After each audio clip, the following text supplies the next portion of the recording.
Alrighty then. Hello, good morning, good evening, good afternoon, everyone. I hope you're doing well. My name's Michael, I'm the Dead Aussie Gamer, and today I'm going to be learning a new RPG. I'm learning Masks, A New Generation, a game about superheroes by Magpie Games, in preparation for a My Hero Academia one-shot I'm going to be doing.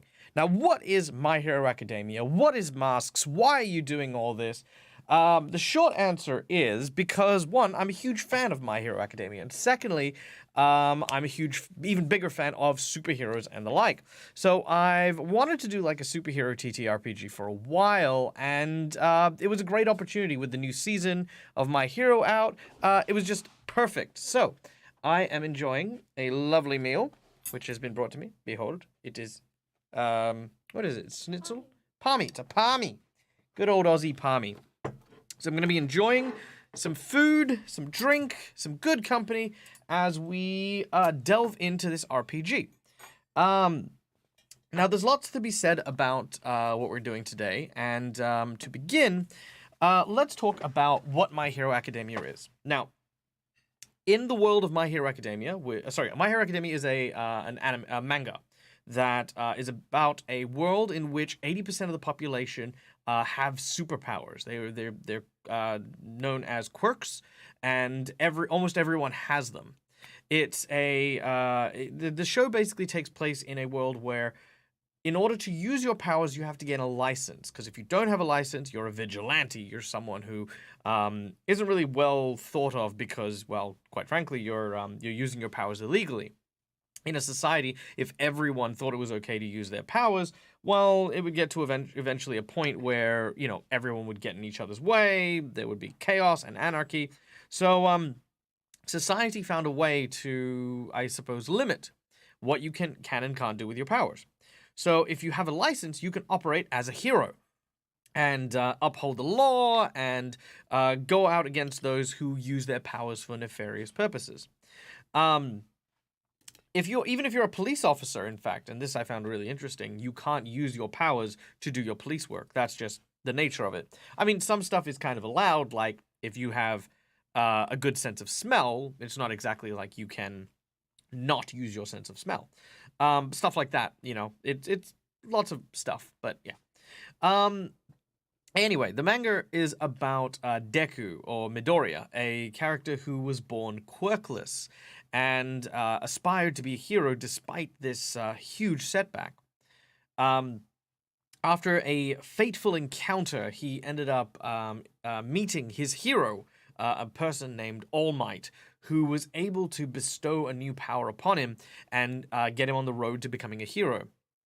Through that, he has been granted access to UA Academy, which is the foremost academy for heroes in Japan, and he is now part of their class, learning how to be a superhero. And the show pretty much entirely covers the life of these kids as they encounter villains. There's a whole deep plot revolved around the power that Midoriya gets, and more. But I don't want to bore you guys with lots and lots of stuff. But let's take a quick look at... Let's take a quick look at the class, because I think they're some of the most interesting characters. There we go. Boom, look at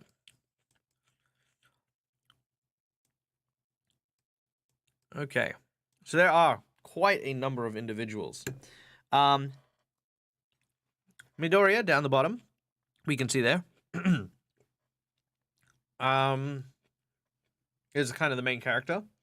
But every single character plays a very deep part in the relationship between each other, as well as to the major plot. So, for example, to Midoriya's left, in the very, very middle, is Bakugo. Now, Bakugo went to primary school with Midoriya and would often bully him, viewing him as only a ancillary character to Bakugo's story and rise to being a hero.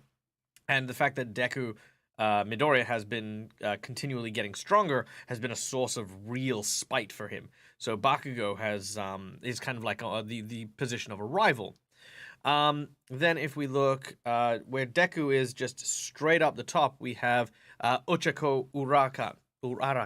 That's very hard to say. But she has the ability to control gravity, and on their very, very first day, gave Midoriya some like really cool words of encouragement, and they became really good friends.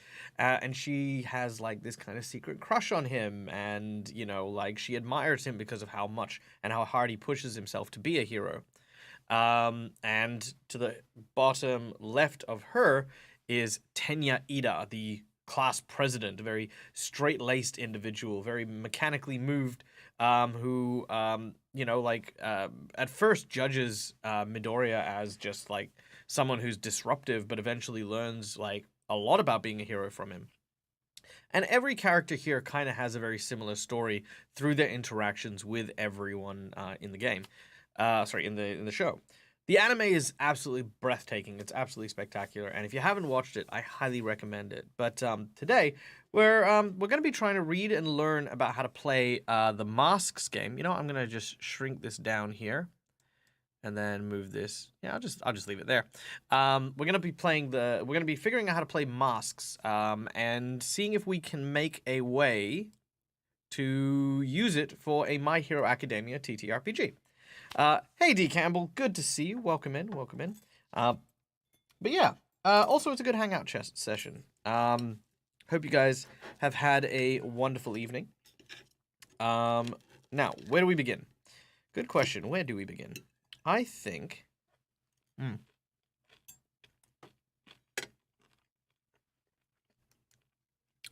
I think we start with the beginning of this book. Now, Masks: A New Generation, which let me just give you guys an image here as well to look up in case you guys wish to as well. Boom, there it is. And okay, put you here. Stop it. There we go. All right. Boom, there it is. Okay. So this is the book we're reading. It is a book by Magpie Games, written by Brendan Conway, and I've heard good things about it. It's not a mainstay popular game. Like, you don't hear about it too much, but it never really goes away. There's always a couple of games that you could find if you kind of look hard enough, and so that's kind of one of the reasons why I wanted to look into it.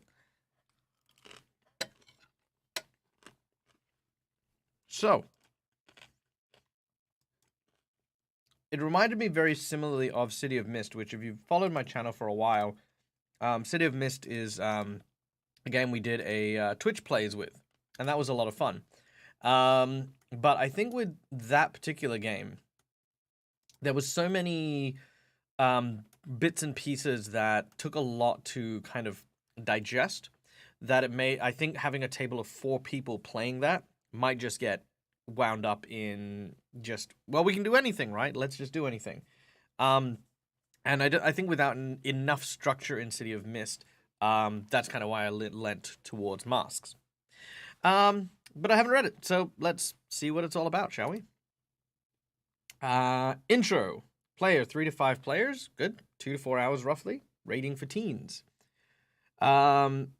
A giant robot is smashing down the main street. Your best friend tries to kiss you. Your mom thinks your grades need work. Your mentor thinks your team is bringing you down. Oh, and your costume is ripped. Just another day in Halcyon City. Masks: A New Generation is a superhero role-playing game in which teams of young heroes fight villains, save lives, and try to figure out who they are. Noble paragons, dark avengers, or regular kids, all against the backdrop of Halcyon City, the greatest city in the world. In this book, you get 10 playbooks for young superheroes, so you can create your own characters, rules for superheroic actions, interpersonal dramas, and changing identities, detailed instructions for running the game, building villains, and playing to find out what happens, and tools for creating your own custom material for the Masks game. So straight away, I mean, obviously, custom material is going to be very important, but again, another reason why I wanted to look at Masks was because it's catered to young teens. It's a teenage game, right? Like, love and family and all this other stuff. They're a big part of this adventuring game. So that's kind of one of the things I really, really wanted to focus on and really wanted to look at for this. So, yes. City of Mist was so much fun. It really was. Okay. Yada yada yada. It is based off the Apocalypse engine. Okay, nice. So powered by the Apocalypse is a pretty simple system. If I remember correctly, you roll a number of d6s, and based on what you roll, numbers of 6s and 5s, you get successes. Anything lower, and you fail. So, like, for example, if I need to let's say I lift a car, I need to have, say, 3 successes. If I've got super strength, it might need 2 successes instead of 3 successes. It's very simple basics of Powered by the Apocalypse. All right. Here we go. What is Masks? When you play Masks, you and your friends tell a story almost as if you're writing a comic together, each of you taking on the roles of the main characters of the story. Actual play is like a conversation with you and your friends talking about these characters and what they do. You're each co-authors and readers. You get to guide the story and you get to be excited where it goes somewhere that you may not expect. Unlike a regular comic book, Masks have rules that take place that you may not expect, keeping things exciting and surprising and guiding you through what to say and when. So when you fling a car at the T-Rex, instead of just saying what happens, the rules jump in and help you fill in the next step. Okay, that's kind of cool. I like that. I like cinematic games are always my bag. So there you go. In addition to the story itself, Masks is about the awesome, over-the-top yeah, okay, so this is what superheroes are. Sweet, sweet, sweet. Halicon City, we don't need to know about the setting because we're not going to use it. Finding yourself. In Masks, you play characters who are approximately 16 to 20 years old, with allowances made for stuff like aliens who are like thousands of years old, but still have teenage minds and bodies. In the story, we face all the challenges we face when we grow up. We do not become exactly what our parents, teachers, and mentors want us to be, but we do not completely abandon or ignore what they say either, whether we want to or not. Okay, cool. So this is kind of like just a basic generic of like, hey, this is the kind of vibe. You need 2 6-sided dice, like the kind you find in Monopoly or Risk. You need the printed copy of the playbooks, pencils, papers, and you need tokens for influence, about a set of 5 distinct influence tokens, some inspirational arts and pictures to get the general idea. So there are villainy books that come with this as well, so that's cool. And a printed copy of the GM materials. Cool. Nice and easy. Why play Masks? I've already got it. Why do we need to? Look at that. That's fine. Chapter 1, the city. Again, we don't need to worry about the city because we are not looking at that setting stuff. All right. Chapter 2, the basics. Here we go. Playing Mask is having a conversation. That means it's easy. Clearly, these people have not met TTRPG players. You sit at the table with dice and pencil and sheets of paper, and you talk with one another. For the most part, the conversation revolves around your character. You say what they want to do and how they react. And since other players don't live in your head, you convey your character's thoughts and emotions and feelings to the other players and the GM. So there is a GM, which, you know, like, it's good to point out. Like, there are some games like this where everyone is kind of collaborating together and there is no real GM. Like, as long as you're not the central point of the scene, anyone can jump in to say stuff. In this one, there is, of course, a central GM who is capable of, making these decisions.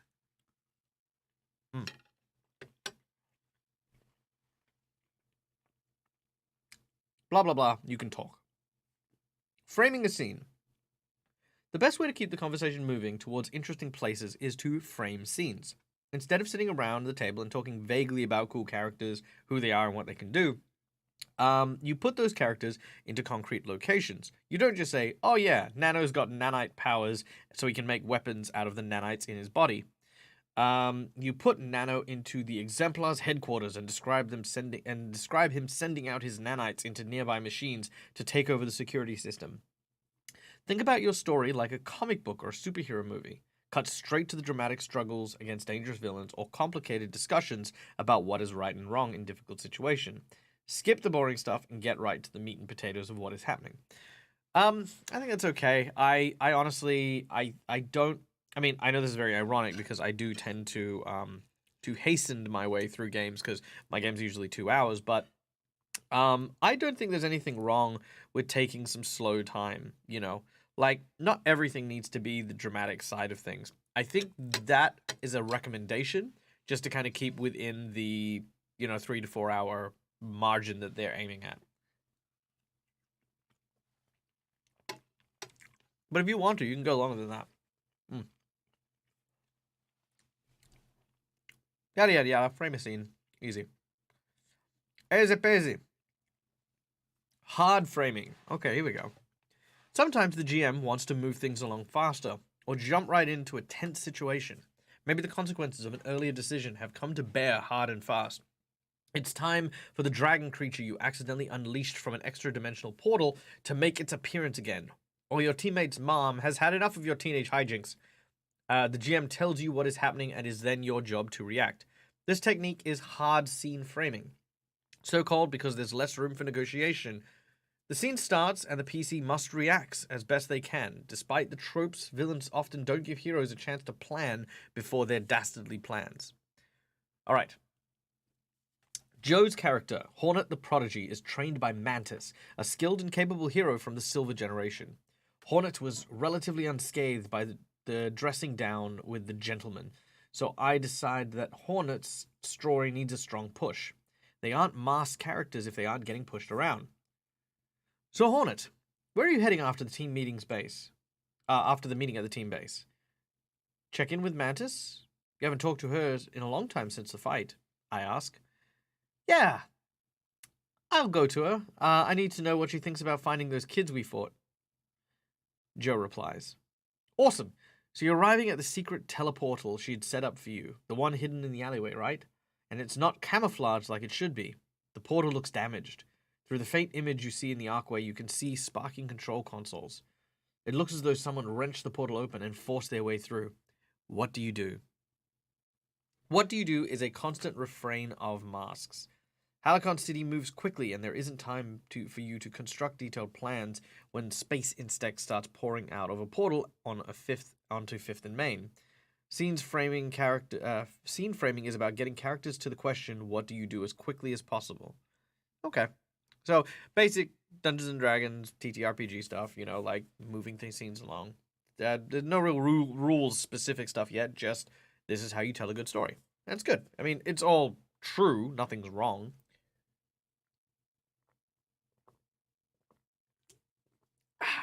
Also, if anyone has any questions or things they want to talk about, let me know. Like I said, today is just super chill, and I'm just going to be reading through and processing a lot of what I'm reading. And eating palmy. Because palmy is delicious. Why would you not?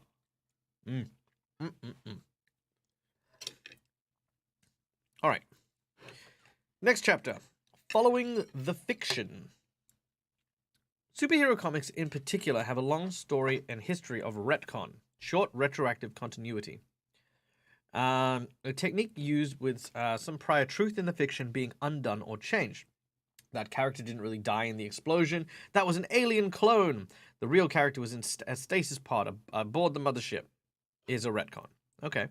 A good retcon respects what we establish as true and makes sense of it within set facts. A bad retcon ignores what was previously true in the fiction and twists circumstances towards a particular outcome. If the story falls apart, yada yada yada. Okay, so you could retcon stuff is what they're saying. Again, kind of basic stuff, but still saying it. Yeah. All right, here's an example. And you know what? I'm gonna spice this up. I'm gonna give these guys voices. Basic voices, I'm not going to plunge the depths of my acting for this. Oh, crud, said Joe. I dashed through the portal, but stayed low behind the control console. If someone's there, I don't want them to see me. Awesome, I reply. This is a golden opportunity because Hornet's heading to the danger zone alone. You go through the portal, and on the other side, you immediately hear a weird buzzing sound, and then a voice from somewhere in the control room. I've been waiting for you, little girl. It's weirdly electronic and familiar. You're pretty sure it is Technotrix, one of Mantis's old foes. Oh man, I remember her now. No way I'm gonna win against her. Probably shouldn't go in. Too late. You're through the portal already, and you hear the snap and hiss sound as it shuts behind you. What? How'd you do that? Like I said, golden opportunity. I'm following the previously established fiction to reveal the horrible truth to Hornet. You can almost hear her grin in her bizarre voice. Remember when someone stole the data from Mantis's core? You were so worried that something was taken out or deleted. You didn't look for anything left inside the system. Ah, crud. Bum, bum, bum. There we go. So that's the retcon type thing. It is previously establishes something had happened. Mantis got the portal broken into, and now I'm able to control the command systems because I did that. So that's kind of the retconning stuff. Okay, moves and dice. Here we go. Now we have some rules. I like rules. They make me feel safe when it comes to role playing. Hey, no worries, Schoolie. Lurk away, please. This is a super chill day, and I hope that work is not too stressful for you. All right. Oh, actually, while I have a moment, and if you are listening, Schoolie, I do want to thank you and everyone who has been donating to the Convergent cosplay. I am proud to say that we have already started ordering some of the pieces, which should be arriving in a couple of weeks. So I will be putting this stuff together and showing off bits and bobs, so that's going to be very, very exciting. Is that RPG Dinosaur Bob I see? Hey, Bob, how you doing, mate? I hope you're doing well. How is the world building going? Guys, if you haven't checked out, RPG Dinosaur Bob is an amazing user of World Anvil. Now, everyone knows I love World Anvil. I really do. What I lack is the time and the discipline to use it, but that I've always said that that's changing, and that is always going to be changing. But RPG Dinosaur Bob is a freaking savant. He is a amazing writer, creator, and honestly, it is so you learn so much just from following his stream. So if you ever wanted to use World Anvil, and really get some really fantastic insight into it, highly recommend. Click on Dinosaur Bob's name, and go check it out. Go check it out. It goes, are you trying the Dungeon 23 challenge? I don't even know what that is, mate. I do not.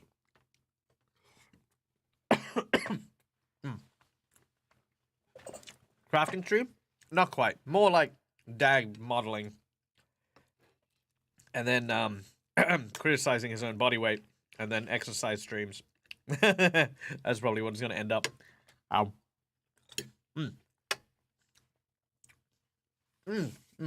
I am too. It's such a great event, and I don't want to just show up in like a really crummy cosplay. I want to actually, if I'm gonna for the first time be like entertaining as a live action version of one of my characters, I 100% want to put my best foot forward. I want to get like a movie quality outfit that you guys are gonna love, and that you guys are gonna be able to like really feel immersed while you are at Quincy's. So yeah, I'm very excited for it. Build a mega dungeon, 1 room per day in 2023. Woof. I mean, I love the idea. I don't have the time for that, but Dungeon 23. I mean, if it's 1 room a day, it wouldn't be hard, but it means in order to catch up, I'd have to do 9 rooms today. I mean, honestly, I'd probably just use like a dungeon builder and then occupy it with stuff. But it's a very cool idea. It's an amazing idea. I mean, I still have a bunch of dungeons. And it'd be cool to like flesh some of those out, because I definitely haven't yet. But yeah. All right. But what we're doing is we're reading up on an RPG called Masks. And yeah, we're reading up on it, learning how to play it, and then we're going to hopefully run a game of My Hero Academia using it. So there you go. Okay. Framing a scene starts the conversation in an interesting place, like knocking an arrow on a bow and taking aim at the target. But moves carry that arrow towards the target. They connect your characters to the fiction in exciting ways as they drive the story in ways you may not expect. Every move is a small set of rules that help resolve conflict, answering questions in fiction, and pushing the story forward. Moves like the programming of the language. What do you do when X then Y? Shaping and defining fiction, blah, blah, blah, blah. I wish... Okay, I get what they're doing, but I really wish that they weren't explaining common sense. Like this line here. Each move is a small set of rules that help resolve conflicts, answer questions in the fiction, and push the story forward. Moves are like the programming language of the game. When you do X, then Y, shaping and defining the fiction when your actions can be taken. So for me, I look at that and I'm like, so what you're saying is moves are actions that you can take in the game. I don't know why they had to explain what an action was before then saying the word action. It's very weird, but it's fine. Keep moving. I guess some people need to make money off those word counts somehow. So, the basic moves are the core of the game, and any PC can trigger them from the start of play. Each character gets their own playbook moves for more specific pieces of programming language that point the character in their own cool and interesting direction. The PCs might add more moves over the course of play. PCs might add more moves over the course of play too. In general, basic moves cover situations that come up all the time, while special moves cover situations that are character specific or more rare. Every single move has a specific trigger. When you do X, okay, so it's basically just saying the language. If you want to do the trigger for the basic move, directly engage a threat, then you have to directly engage a threat, perhaps charging at a supervillain while swinging your fist. If you pick up a car in each hand and go swinging at the giant robot, you're directly engaging the threat, and the move triggers whether you like it or not. Hey, what's up, Seagard? Yes, I'm working on a My Hero Academia one-shot, and I'm reading right now Masks: A New Generation. So we're reading up, trying to figure out how to play it, and then if we can figure out how to play it, we're going to make a one-shot adventure for a My Hero Academia game. So very exciting about that. Hey, Classic Sam, good morning. I hope you have a wonderful day, Sam. Good morning from Brooklyn. Have a wonderful day as well. Yeah, all is well. All is super well. I am reading a book on how to play a superhero game. And I'm going to be trying to fit it into one of my favorite animes. If you are into superheroes and you haven't checked it out, guys, My Hero Academia is such a good one. So it's like easily one of my top favorite anime shows. Yeah, hands down.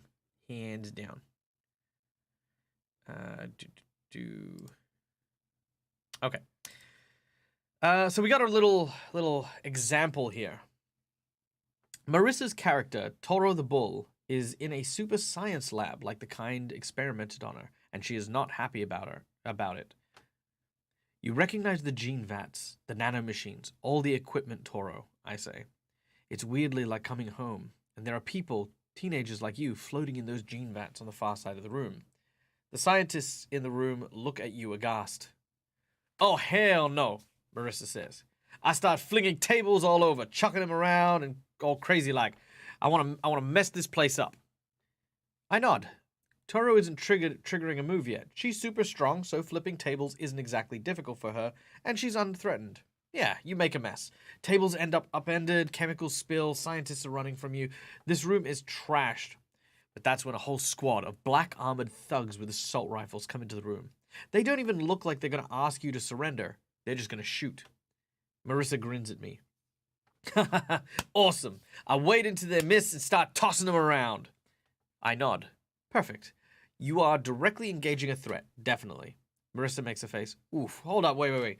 I didn't think these guys were actual danger. I'm bulletproof, right?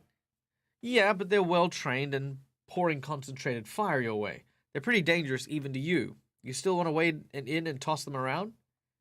Marissa has time to reconsider and not take the action. She hasn't crossed the Rubicon yet and hasn't seen the consequences of her action. Yeah, she says, let's go for it. Marissa looks to the basic moves, directly engage a threat to find out what happens next. So that's kind of it. That's kind of the basics. So it does seem like, you don't have that whole, up too late, you said you're doing this, now you're doing it. I don't mind that. I don't mind that consequence-ish game, because sometimes we don't think of these consequences and we can make mistakes. It's not as though our characters have infinite time as we do to consider the courses of their action. This might simply be their reaction. Marissa may have had Toro rush in and try to throw them around regardless of the consequences, because at the time, much like Marissa, Toro might have thought, I'm bulletproof, these guys have guns, I've got this. And then realizing it's a threat, that then changes the pace of the game. So again, I think I like the fact that they've included that, but I don't know if I'll use it for my game. All right. Hits and misses. When a move asks you to roll a dice, you pick up... Let's actually do this, though. We pick up 2 dice. There we go. Boom. Herefore referred to as 2d6, and roll them. You probably will be asked to roll it with some sort of plus, like freak, danger, savior, or condition mark. That means you add that number to whatever comes up on the 2d6. So if you have danger plus 3, you add 3 to the result of the dice. If you have savior -2, you subtract 2 from the result of the dice. You can never roll with more than a +4 and less than a -3, no matter what penalties or bonuses you have. Every move splits up the outcome in the same way. A 7 or higher is a hit, a 6 or less is a miss, a 10 or higher is a strong hit, while a 7, 8, or 9 are considered to be weak hits.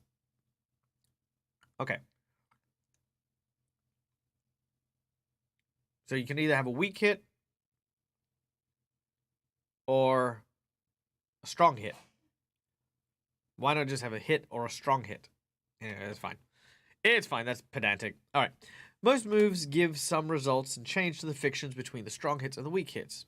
In general, it means that a hit, you largely keep control of the situation and get some version of what you want. It is not always exactly or all the way that you want, but it is the bare minimum. On a weak hit, you may get a distorted version of what you want, or you may have some major cost attached. On a strong hit, however, you might get an even better version of what you wanted. You almost always want a 10+ when you roll, except for the one inverted move in the game, take a powerful blow. Pay close attention to that move. Okay, take a powerful blow. Mark it down. A miss, 6 or less, isn't the same as a failure. It just means that the GM gets full say over what happens next, and chances are you won't like it. The GM will probably make things worse for you in some way, but it doesn't have to be the worst possible thing to happen. Some of the most interesting misses will give you exactly what you want in the worst possible way. Example. Marissa rolls to toss one of the black goons around and sadly rolls a 2. Marissa rolls to toss one of the black-clad goons around... Black-clad? Oh, like the balaclavas and stuff. Okay. I thought it said black cad. I was like, you cad! Oh, you cad, how dare you. Marissa rolls to toss one of the black-clad goons around and sadly rolls a 2 with a danger of +2 for a total of 4. A miss. Yeah, you're going to throw them into the mix with them, and they're pumping bullets in your way. But you largely shrug them off and chuck these shoulders around. When you hurl the last one all the way up against the ceiling and watch them fall back down, you notice their features underneath the cracked helmet. This guy is a teenager. You peel off the helmet and find a guy no older than you, but with implants in his skin. Each one you check is about the same as another teenager, showing signs of experimentation. You've just beaten up your lab siblings, the same people you were hoping to save. Marissa groans. Oh, now I feel terrible. Okay, so I like that idea that when you roll the dice and just because you don't get what you want doesn't mean you miss or doesn't mean you fail. It just means the situation is not as you expected it. So in this case, because she had failed her check to throw these goons around, it added in the story plot that they were teenagers. Now, I don't know how I feel about that. For me, that implies the GM doesn't have a plot or doesn't have that story, you know what I mean? And that what happened was the story it was being made up based on that role. And I don't mind that. I think roles should be definitely impactful to the role, But like to change something like the gods here are actually your siblings is such a big thing that if you didn't have that prep beforehand, it makes no sense as to why you would suddenly have it.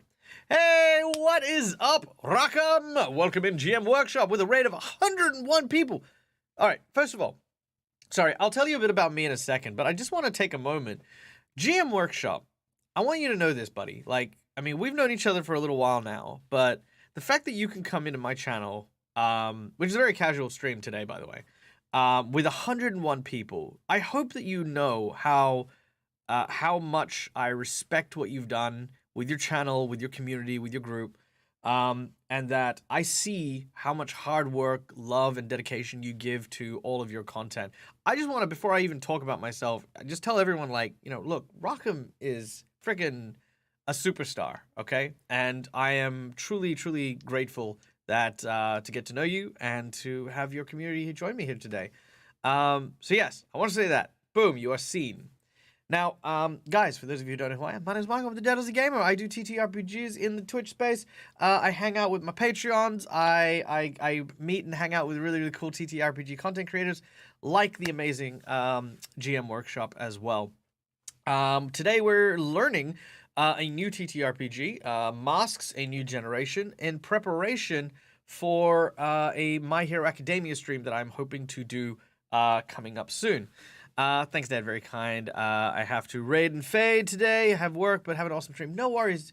Have a wonderful rest of your day, and whatever the day may find you, I hope that it brings you nothing but joy and success, my dear friend. But yeah, so yeah, for those of you who don't know what Masks is, what My Hero Academia is, or what any of this stuff is, guys, let me tell you. So Masks: A New Generation is a superhero-based TTRPG based on a game system called Powered by the Apocalypse, a game which requires you to roll 2d6s, and if you get over a certain point, you succeed. If you get lower than a certain point, you fail. It's very, very much Powered by the Apocalypse, right? My Hero Academia is it's a manga, Japanese comic book, that became an anime series. I don't know how many years ago now, but a few years ago, in which 80% of the world has been given quirks, magic superpowers that cover 80% of the population. Only a very few amount of people are born without powers, so society had to move, mold, and adapt to this, entering an age of heroes, where society basically said, look, in order to use your powers out in the world, you need licenses, and we're not going to give those licenses to everyone. You have to pass tests, you have to do things, yada, yada, yada. Even the police, if you don't have a license to use your superpowers, you can't use superpowers for your police work, right? Anyway, it gave rise to a new occupation known as superheroing. And there are students who try very, very hard to become superheroes. And there's an education path stream, yada, yada, yada. Enter our main protagonist. If you look on the little chart that you can see there, actually, you know what? I can minimize this. Hold on, give me a second. Boop, there it is. Nope, wrong one. Boop, there it is. All right, our guy in the little blue, the top left-hand corner there, that is the main character. His name is Midoriya Izuku, a quirkless young lad who wants more than anything to become a hero. Watching his actual hero All Might save people countless times, he eventually he never gave up on his dreams to become a hero, and through fate, through divine intervention, through protagonist powers, whatever you want to call it, he was able to acquire his own power thanks to the aid of his hero All Might. He now struggles to try and prove himself worthy among a class of incredibly talented peers, including, and you can see over here, his rival Bakugo, who is a young fellow who has explosion powers, where he sweats nitroglycerin and explodes things. Todoroki, who is down below him, which has the power of half fire, half ice, where one of his hands freezes and the other half of the hand creates flames. And again, countless other individuals who are there and have powers. If you want to know who the guy on the bottom right-hand side is, that guy is Sun Eater, and I only put him there because he's my partner's favorite character, and I wanted to put him there because I wanted to tell her I love her. And she's coming over here. Hello. Yes, he's there. Where? He's there. He's there. I put him there on the screen. Yes. See, there he is. You happy? Good. Excellent. Success. And Sun Eater's ability is that he can take on the properties of whatever he eats. So in the image you can see there, he has eaten some takoyaki or octopus balls, and now he can grow tentacles out of his fingers. He does a whole bunch of other stuff, things of that nature. But yeah, no, the whole class is all filled with talented people, ranging from people who can use electricity, people who are expert martial artists with a long tail, even having the ability to summon shadows of animated dark matter. There are lots of these really, really cool and interesting powers, but more interesting than the powers is the relationships that these guys have. The teenage element of it is still there. The high school element of it is still there, where these are very, very young, impressionable people who are learning that heroes have it hard. They work hard in their industry. It's not all like what you see on TV. And it's really cool to see how they support each other in different ways. The friendships that they make, the rivalries that happen. I mean, I don't think there's a single character that doesn't have like a whole layer of depth that is just incredible. Just absolutely incredible. Rova, not gonna lie, I expected I was going for My Hero Academia with masks. Yeah, it's perfect, right? Like, Masks is a specifically teenage, young Avengers orientated superhero game, which is exactly what I need for My Hero Academia. My Hero Academia or Young Justice? Ooh, okay. If you're talking about Young Justice, the newer animated cartoon, I want to say, the one with red, geez, what the hell is the name? Young Justice, the comic book.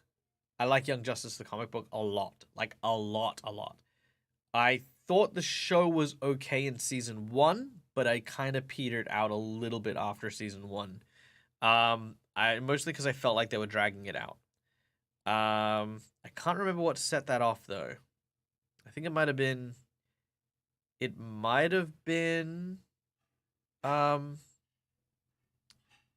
Dick leaving, maybe? I can't remember. It's been a while. But no, I do love My Hero Academia. I am literally on the edge of my seats for everything that is happening. The anime, the manga, everything just has me like on edge. It is so cool. Anyway, I digress. If you guys in chat have any questions about My Hero Academia or anything that we're doing with masks, please let me know, as we are learning, and we're learning it together. And if you just want to listen to the sweet, sultry sounds of my voice as I try to make fun of this game, feel free to chill out as well. Or just share with me what your TTRPG adventures are. I'd also love to hear that. So yeah. All right, where are we at? So yeah, we were talking about the fact that in this game, when you fail a roll, right? That is to say, you roll your 2d6 and you do not get a hit marker. It's not that you will guarantee to miss, but that the GM has complete control of what happens. So you could roll a 2 on your dice, and the GM could still have you succeed because that is their imperative. But having you succeed might have consequences. In the example that they gave, Toro, the big, strong bull person, managed to beat up the people that she wanted to beat up, but found out that she'd beaten up a bunch of people that were experimented on that she was actually there to save. Now, my argument here is that I like the fact that the GM has control, but I think in that example, it sets it up to sound like the GM is not really prepared for what is happening. I think a revelation like that should be something the GM has already prepared for. And maybe, yeah, sure, this is the point to reveal it. But I don't like the idea that a miss should shift the game in such a dramatic way that the GM hasn't already prepared for. I think it gives way to reflexive plot twists. And I don't like reflexive plot twists. Reflexive plot twists are where a good storyteller knows the beats and the rhythms of a good story, right? Like, you'll know where things are going. You know, have you ever watched a movie and you've gone, oh, that guy's gonna die? Or you've turned around and you've been like, oh, wow, oh, something bad's about to happen, right? Because you can see or you can read how the plot beats are going. Now, if you can read the plot beats, great, fantastic. You know, that's wonderful. Reflexively is going like, oh, because the plot beats here, I'm now going to do it here. I'm now going to twist that around here. And having that happen every time you fail a check, that's rough, I think. I think it's rough, and I think it'll ruin your pacing. I think it'll ruin your beats. That's just me. How do you even play Powered by the Apocalypse? I struggled playing Iron Sworn. Even after watching How To, I struggled to a point where I don't play Powered by the Apocalypse. Okay, super easy. Ready? Here we go. 2d6. You roll them. So I rolled a 3 and a 5. So that is a total of 8. And then you add whatever modifiers might be applied. So let's say that I'm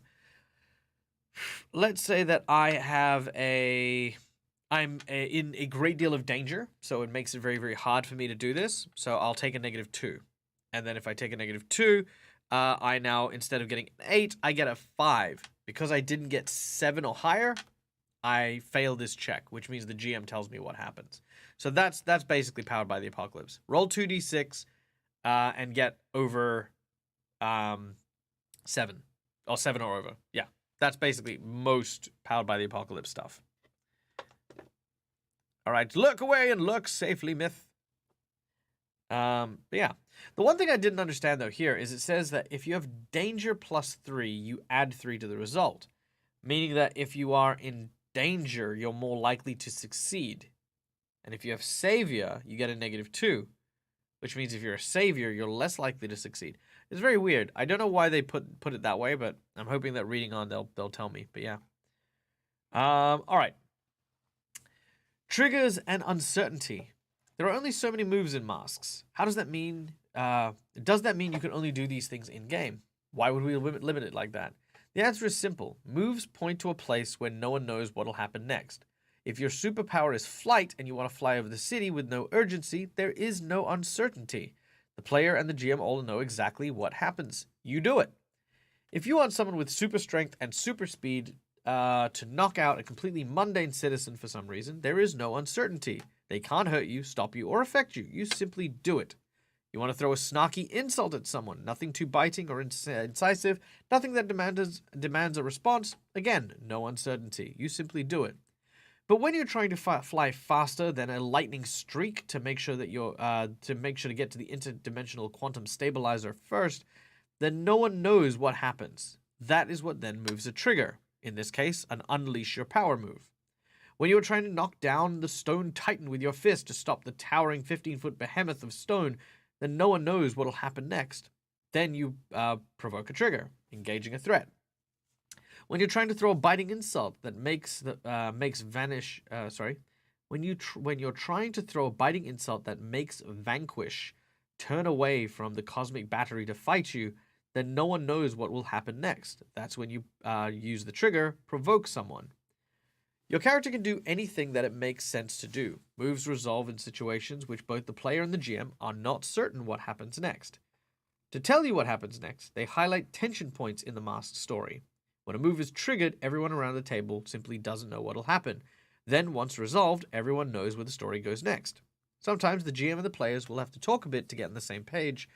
A PC wants to fly into space, and the GM feels that it's uncertain because they've never done it before.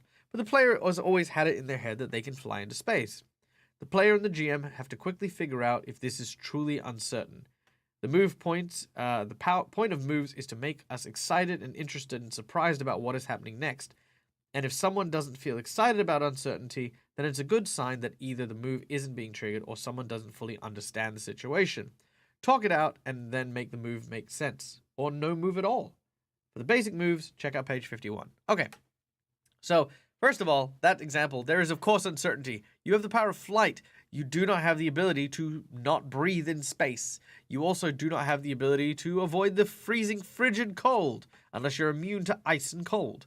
There's lots of reasons why your character should be taking a risk flying into space. Just saying. That's just me anyway.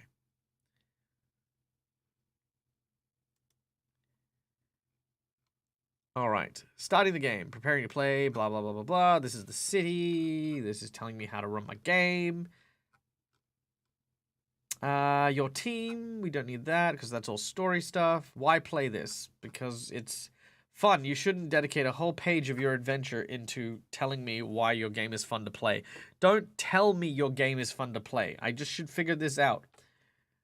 Sorry, by the way, if you're wondering why I'm a little bit bitter about this, it's because these guys made the Avatar: The Last Airbender game, which they used powered by the apocalypse, and then they used all the artwork from the Avatar TV show. I sit there and I look at how much money they made off that, and honestly, I sit there and I'm just I mean, I'm so jealous at how brilliant they were for the whole thing. But goddamn, like I'm like, I wish I could make that kind of money off Powered by the Apocalypse and a very very simple rule system. But you know, that's the dream. That's the dream. Okay, chapter 3. Choosing a hero playbook. Okay, blah blah blah blah blah. Playbook. So this is another part, Rover, of Powered by the Apocalypse. Most of the time, you'll have a playbook, something that will give you your powers and abilities. So if you have an archetype, like let's say the Blaster, right? Blasters might give you a certain series of keywords that whenever you make a check using that keyword, you would get a bonus. So you know what, Rover? Let's do this real quick because you're curious about it. So let's play a little game here. So Rover, I want you to decide a superpower, any superpower whatsoever. You know, this is a very quick Powered by the Apocalypse by DAG. So any superpower at all, name it, put it in chat.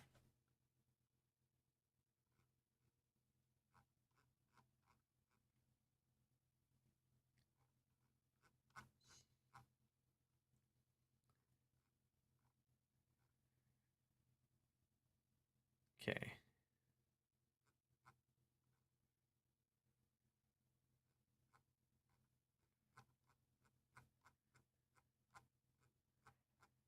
Bum.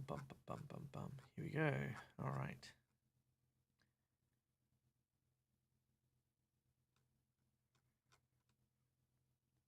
All right. The ability to generate and manipulate light waves using them as lasers, for example, or as a way to boost speed. Okay.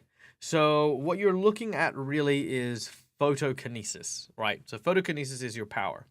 So what we would do here is, let's say that your playbook would be, let's see, where are our playbooks here? What type of hero do we make for you? We make you a...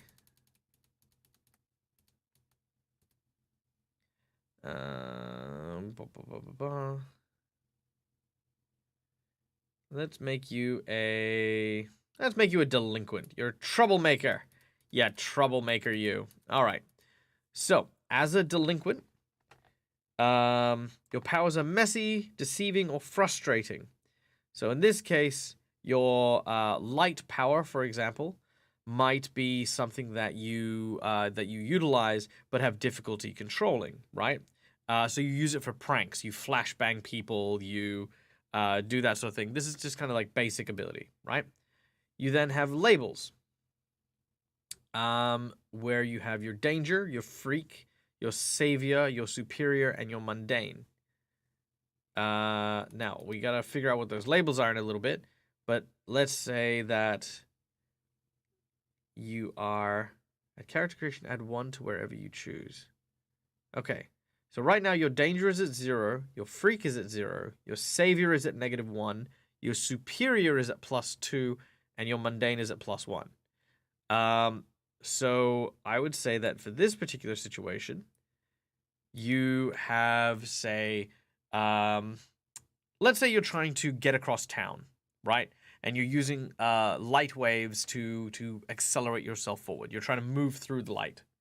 I would say that you know, moving through town, you need to kind of be perceptive and understand like what's going on around you. So we might say, okay, I need you to make a mundane roll here. So your mundane roll is at a +1. So you would roll 2d6. And your power,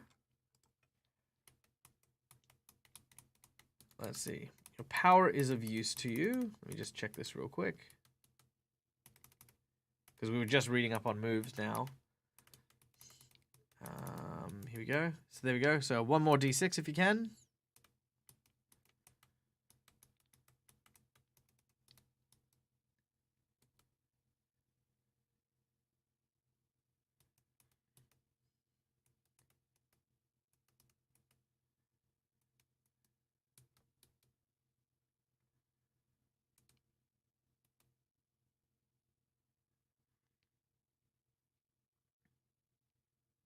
Gonna have to wait. Oh, no. Okay, there we go. All right, so a 4 and a 4, so that's a total of 8. Now, with a +1 on your mundane...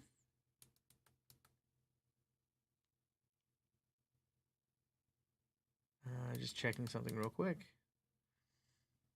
Okay, so with a +1 on your mundane, that would be a 4, 8, 9. So that's 9. So yes, it is a success with a cost, or with something that sort of happened. So you accelerate your body as you slowly begin to convert to light. However, unfortunately, you overshoot your destination by about 2 blocks. You have to walk back, and you are slightly late for the meeting that you were attending. That is an example of Powered by the Apocalypse, if in a nutshell. You know, it's mostly cinematic, and mostly these situations are just to resolve those uncertain moments, but that's about it.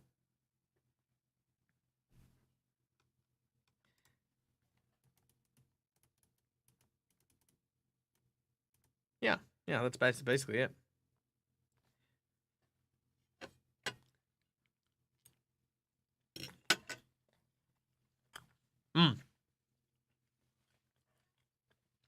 They all go by different names, but they all fundamentally do the same thing. Yeah, see, unlike D&D, Powered by the Apocalypse doesn't have, like, basic attacks.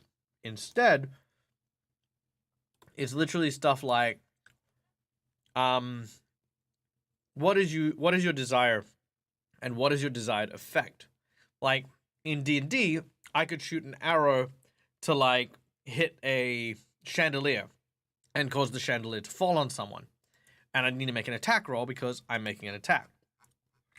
In Powered by the Apocalypse, it would be more like I am... Let's see. If I was to shoot a chandelier, I might be directly engaging someone. I might be defending an ally. I might be supporting someone. So I might be supporting our melee fighter. So there's a lot of different ways to potentially handle that scenario, and that's how Powered by the Apocalypse works. Is it tries to keep the rules as light as possible, so they remain as flexible as possible. Okay, let's have a look at the moves and see what we're at. So, directly engage a threat, unleash your power, defend someone, assess the situation, provoke someone, comfort or support someone, or pierce someone's mask. Okay, those are the moves.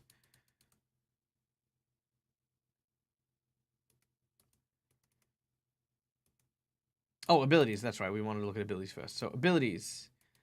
Okay, so here we go. We have danger. Seeing yourself as threatening, strong, bloody, knuckle, and risky. Other people see you as a danger. They think they should steer clear of you because you might bring them harm. You see yourself as a danger when you believe you can take down other people and other dangerous threats, and when you think of yourself as a threat to other people. Okay. Freak, seeing yourself as strange, as unusual, and powerful. Other people see you as a freak when they think you're odd, unlike them. Something unnatural or outside of their understanding. You see yourself as a freak, and you accept and own the things that you can do that no one else can. Okay. Savior, you see yourself as defending people. Guarding, protecting, being stalwart. Yep. Superior, you see yourself as smart, capable, and crafty. Mundane, you see yourself as normal, human, and empathetic. So all of these sorts of things seem to lead towards your own personal views. Do you see yourself as a danger? Do you see yourself as a freak? Do you see yourself as a savior, a superior individual, or a mundane individual? So that's interesting. All right. And then the Legacy Playbook says that if you take these particular things, you get those particular starting values, which you can then modify as you play for your character. Hey, DAG, are you familiar with the Lumen RPG system by Spencer Campbell? Yeah, I think I am, actually. I think I am. That's like one of the one-page RPGs, right? Is it?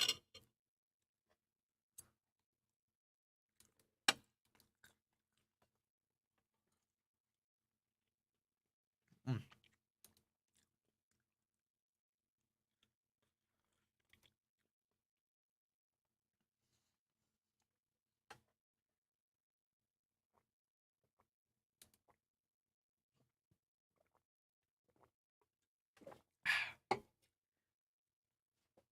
Also, I really like this this circle thing. I need to figure out a way to cut my hand out of that a little bit, because it goes all the way up to there. But I need to figure that out. And once I figure that out, oh boy, this is going to be really cool looking. Now, it's the system behind the author's Light and Nova, which replicates Destiny and Warframe. Oh, no, I haven't seen that one.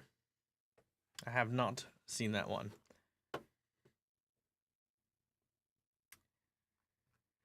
Relationships, influence, the moves, get to engage a threat. I think that's pretty much everything I need to know for this one. Lumen-like, more gamey version of peer player powered by the apocalypse. Oh yeah. Also uses D6 as well. Well, in I want to say June or July, Marvel is actually releasing a superhero TTRPG.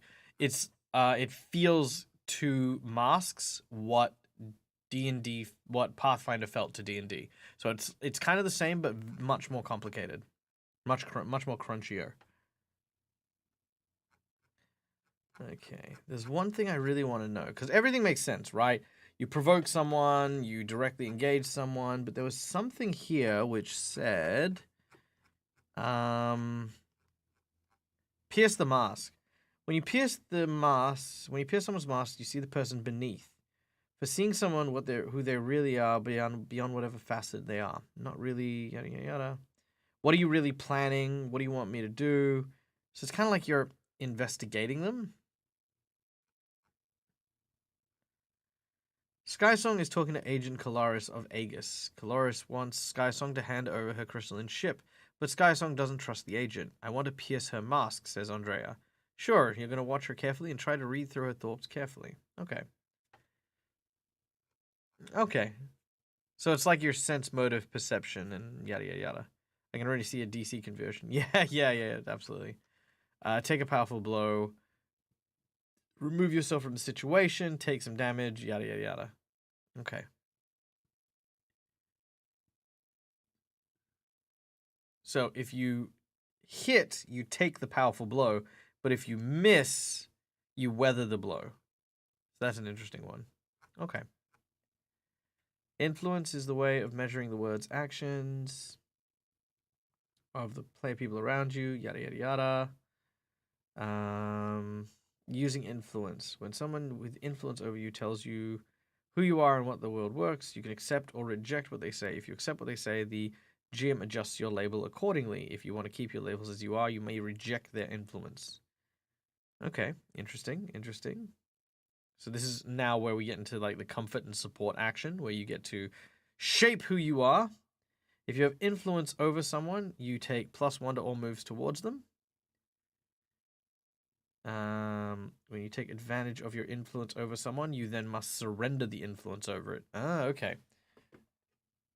So if you take advantage of them, like say for example, if someone respects you, you take advantage of them, you gain bonuses to say attack them suddenly, you give up your influence over them to attack them with that bonus. Okay, that kind of checks out. When you reject someone's influence, you hold them out, you clear a condition marker by immediately acting to prove them wrong. You shift one of your labels up and down, or you cancel their influence. So if someone is causing you to say bleed, I guess, you can attempt to reject their influence. Is that right? Oh, no. That's not a condition. The conditions are, hold on. They're much further down, which is annoying. Here we go. So the conditions are afraid, guilty, hopeless, insecure, and angry. So there's no real hit points in this game. It's more you start to lose yourself until you are removed. So you start to feel angry, you start to feel afraid, you start to feel guilty, you feel hopeless, you feel insecure, and then you give up. That's basically it.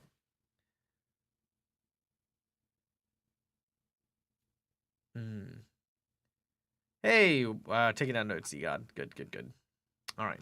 So then, yeah, you can clear conditions by supporting each other and doing stuff like that, which is cool. All right, shifting labels. That makes sense. All right, and then we have the masks. So if we look at the masks here, and this is the last thing we'll do for today, is you've got your sets of abilities that are there, whatever your labels should be, which kind of makes sense. I think -1, -1, 2, 0, 2. Let me just check something real quick. -1, -1, 1, 1, 2. Seems very arbitrary. So I guess I don't really need these playbooks. 0, 0, 1, -1, +1, 2. What? So why would you play? See, here's the thing. Some of these just aren't balanced, right? So in terms of your bonuses, this one here, which is called the Doomed, has +1, +1, +1, -1, and 0, which means that there's a total of a +2 in their variable scores, right? And then we look at the Beacon a little bit further up, and he has -1, -1, 2, 0, 2 to give him 2. We have the Bull, which is +2, +1, -1, +1, -1. So they have 2, 3, -1. Oh, no, maybe they all have 2. Okay. So they all have to add up to 2. Okay, that makes more sense. 0, 0, -1, +1, 2. Okay, that makes more sense. I see. I was just counting bonuses and negatives, but it seems like that's the way they balanced it. Okay, let me just double check to make sure. 0, 0, 0, -1, 3. Wow, okay, yeah. Okay, cool. Yep. All right, so you've got your 5 starting stats. The addition of all of them should equal 2. Then you have your backstory stuff, when you came together, yada, yada, yada, your relationship, your influence. Then you've got your moves, apparently. So, the moves you get to pick with your character based on your book, and then you'd get another one later on.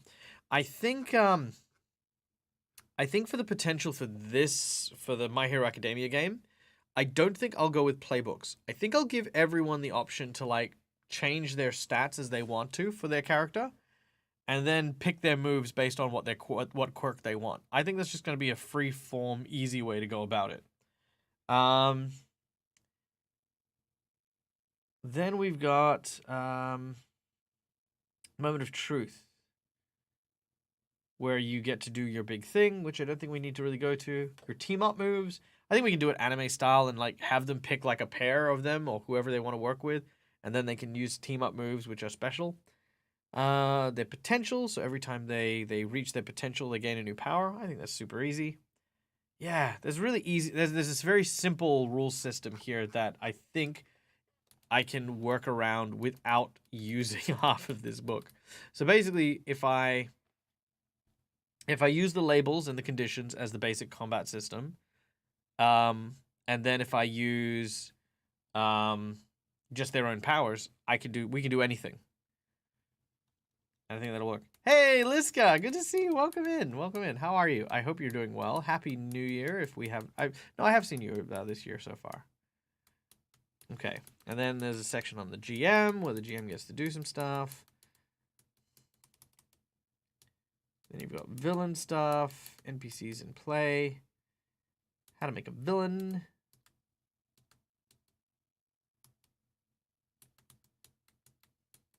And it's just story stuff. That's really it.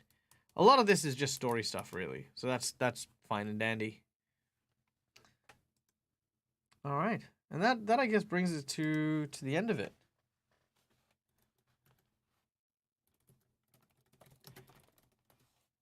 Yeah, I think this is gonna be a good fit. And I think we're not gonna necessarily need to read all of the book for all the players, and I think it's just gonna be nice and easy to just use the basic moves for the characters. So there you go.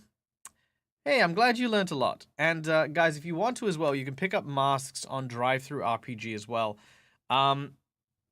yeah, honestly, how much is it? Let's find out. Let's do due diligence here, shall we? New game idea. Yes. Yeah, this is a I'm going to be looking at doing a superhero adventure in the My Hero Academia universe using this system, or at least loosely based on this system. Let's see, masks. So drive-through RPG, it is available for $13, $14. Yeah, it's pretty decent. Look, so if you guys want to check it out, there you go. It's right there. Again, like $13 for the PDF. It's one of those situations where I'm like, well, look, if you like superhero stuff, if you like that sort of teenage superhero stuff, like Young Avengers, or My Hero Academia and stuff, perfect. You know, pick it up, you know, have it, read it, and know how the system works. And I'm definitely using a generic system. So I'd say that if you want some inspiration, it's pretty good because there is a lot of setting stuff in it. I think they could have put everything to do with just the core mechanics of the game on maybe 5 pages at most. Which just goes to show how easy and simple the system will be. So I'm pretty chuffed about that. Pretty chuffed. Quite like it. Yeah. And I can't wait for this. So I've got a really good team lined up, and I can't wait to go over with them and figure out how we're gonna go about our game. I think you guys are really gonna enjoy the story that we have to tell and the way that we're gonna go about it. We're gonna have some really cool artworks and stuff. I'll try to get some animations done. It'll be a blast. You guys will have fun. It'll be amazing. You guys have an amazing time. All right. Okay, guys. 'Tis late is the hour, and I think I am going to call the stream here for now. I think I've learned a lot, and now my brain needs to process it. But thank you so much, guys, for coming and hanging out today. Thank you to, of course, the amazing folks over at GM Workshop who came and raided us in today. It was an absolute pleasure to get to hang out with you guys, and I look forward to showing you all of the cool and fun, exciting stuff that we've got lined up. We'll be back tomorrow night, about an hour ago, whatever time it is now. No, not tomorrow night. Following night. There you go. Yeah, we'll be back the following night for Reign of Winter. So be sure to check out for that. Yeah. All right. Who is out and about? Who is still up and doing stuff? Oof. No one's doing stuff. Why is no one doing stuff? Let's see. The Eldritch Scribe, our dear friends. They are doing some stuff today. So let's go hang out with the Eldritch Scribe today. They're currently in intermission, but you know what? We'll go and hang out. Join them for all the TTRPG stuff. Thank you so much, guys, for coming and hanging out with us today. I hope you enjoyed it. Please stay safe, stay wonderful. Until we meet again, as always, from me to you, game hard or die trying. Good night, folks.